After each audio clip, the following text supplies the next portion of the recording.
owns her sexuality and also is imbued with epic physical strength. Yeah, he'll send the link to you in just 1 second. In Star Wars, even though Leia is subjugated in Return of the Jedi, and even though she is in prison in A New Hope, what happens in each of those films?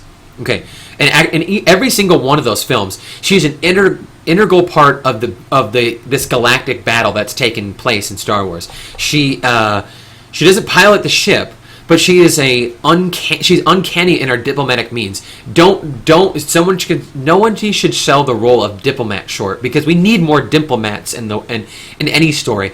Everybody's so quick to talk about, there's violence in this, and we saw like violence as a means for everything. Well, what's wrong with the person that seeks peace through reason?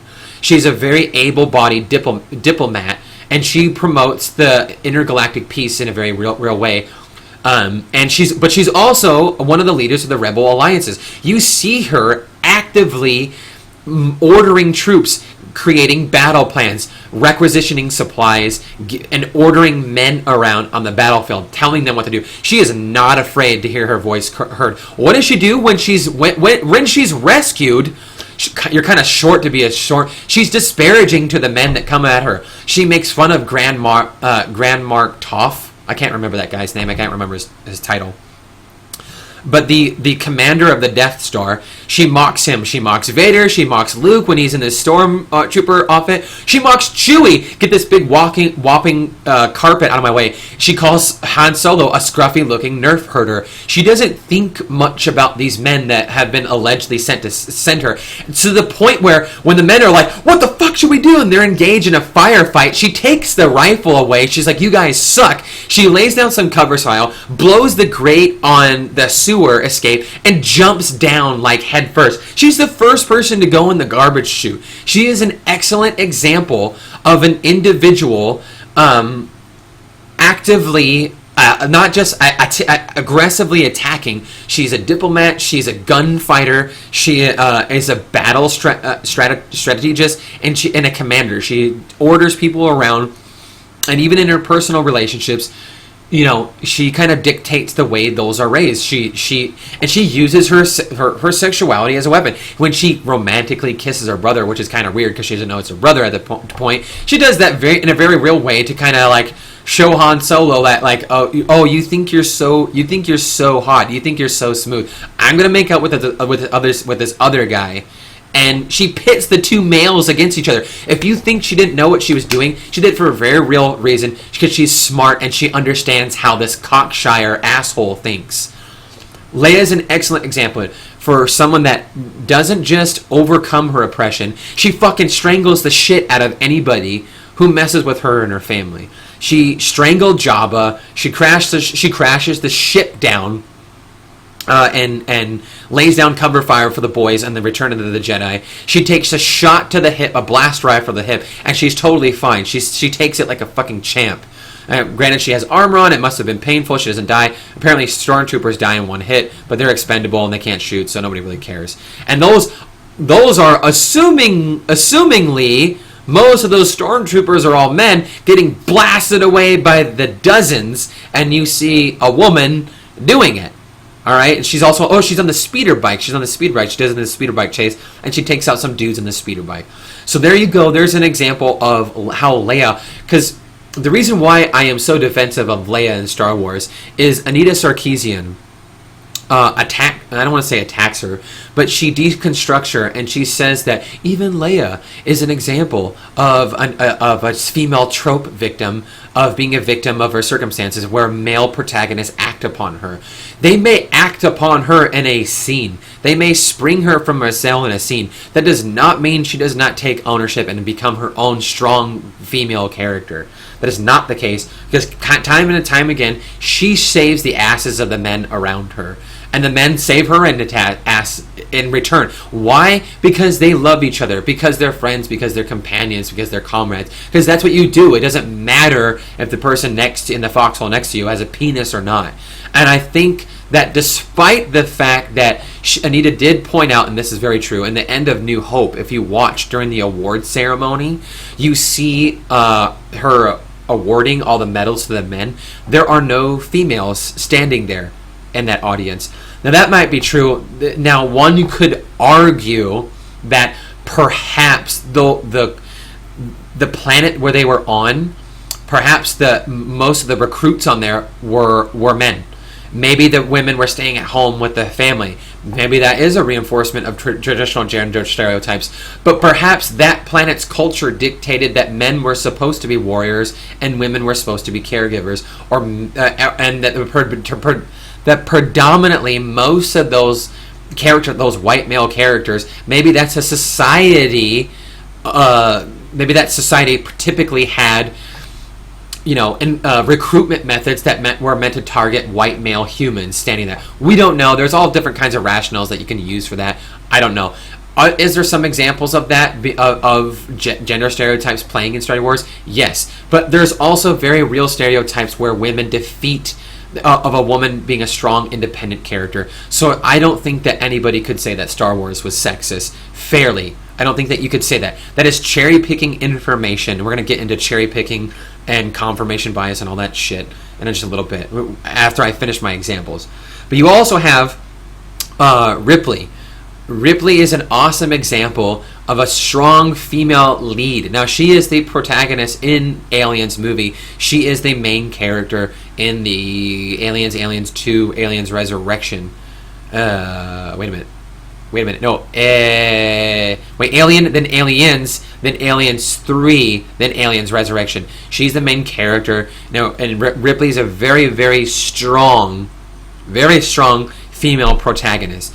And she has the knowledge, the strength, and the courage to attack these xenomorphs that are insanely fucking scary. So scary and so freaky that to the point where they make a male character in Aliens, played by Bill Paxton, a badass space marine, break down in hysterics, screaming at the top of his lungs, "Game over, man, game over." Also in that movie, I can't remember her name. I believe her name was Rodriguez, probably because she's Mexican, and that might be ethnically stereotypical. She's one of the other space marines in that she's all female space marine, and she holds her own to the very end. What does she do when she's being attacked in Aliens? When the xenomorphs are following her into the vent, she pulls the pin on her grenade and blows herself up. She has the courage to go out like a champion. She self-sacrifices herself to buy Ripley, the girl, and the rest of the people time to escape.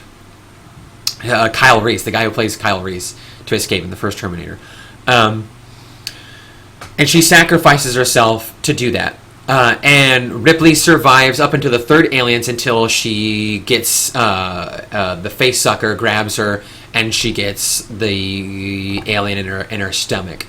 Now, she's a great, again, and that's two examples of a male stereotype being broken down, of a man issuing in hysterics and a woman keeping her calm and trying to promote ethics. You also have that the bad guy in that I forgot his name, but he was the dude that was trying to get the alien subject on the ship so they could take it back for the corporations that could study it.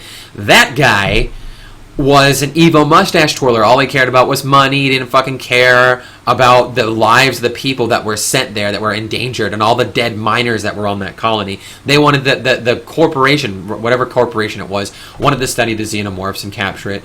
And this asshole sends a bunch of people to his death and gets a bunch of people killed so that they can try and capture this thing and get on the ship. And in the end, what happens? He gets his. You can see examples of that in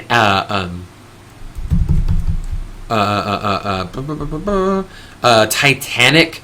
That's another example. Rose Dawson. She plays a very strong female lead in that. Another girl who defies gender stereotypes. She's like, this life isn't for me. I'm going for it. Okay, so we have a caller on. He just wants my opinion. We have a caller with a question, so we're gonna go ahead and switch to the Discord server here. So this is our first caller. Thank you for joining us. Go ahead and pop him in here, and then Toe can introduce him.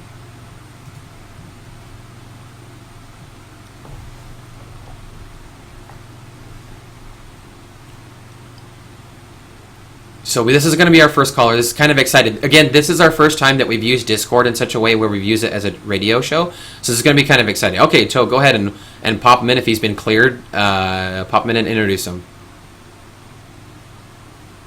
This is Ninja. That goes by Random People Galore.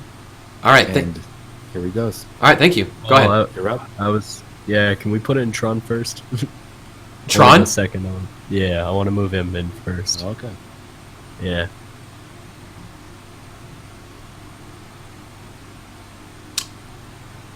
It looks like there was some technical difficulties. It looked like Tron left.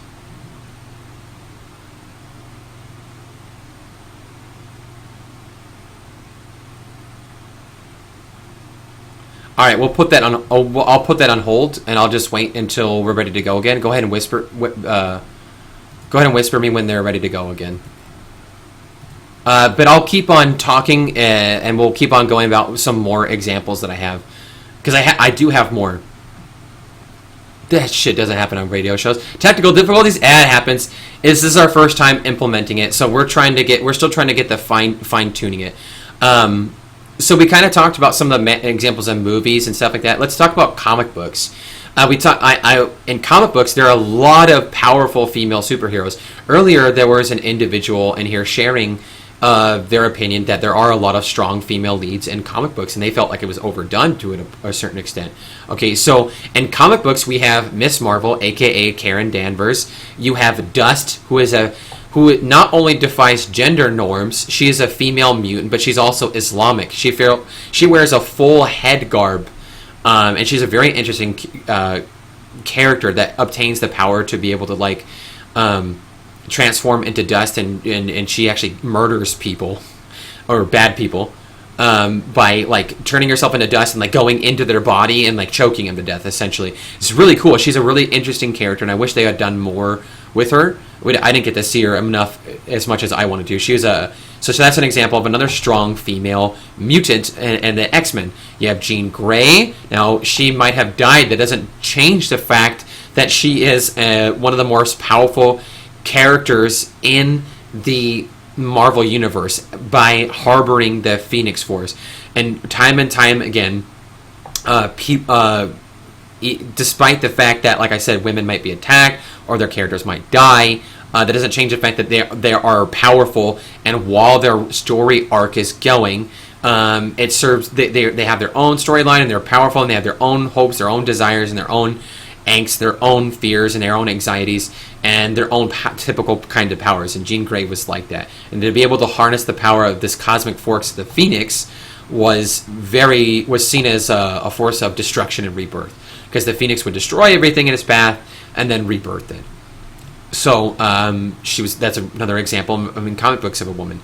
We have Wonder Woman is another example. Witchblade. You have Toru Honda from Fruits Basket. If you like manga, that might be in a more appropriate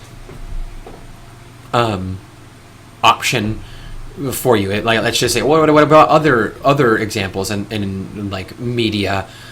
Toru Honda is someone who is a character that in the manga and anime called Fruits Basket. She's while not physically strong, she has the uncanny ability to relate to everybody, and her empathy and her strength as just being an empathetic, lovable human being, as a decent human being, that transpires to everyone. And she believes in giving everybody a second chance. She believes in getting to know everybody and understanding who they are and why they are. And she exemplifies typical, these humanistic qualities that are used to bring people together. And while she might not have magical powers, she might be kind of very, very clumsy oftentimes, or she might be kind of airheaded or ditzy, that doesn't change the fact that she is very strong in character, because she does not. Random People Galore, thank you so much for the follow. I appreciate it, man. She's a very strong character, and she exemplifies that strength of character in a very specific way, in my opinion. Erica Bryan, which is the Brave One, is a Jodie Foster movie. I'm not sure if you guys have seen that movie. It's a movie where she and her boyfriend are attacked, and she goes out and buys a gun, and she goes to get vengeance on these men who attacked her. So she takes the law into her own hand, becomes a vigilante, and she attacks shady characters on the streets, and she becomes a vigilante because she buys a handgun, and she's tired of being repressed. She's tired of being scared, so she takes the law in her own hands and goes and murks some of these bastards that are perpetrating violence on women or anybody in the community.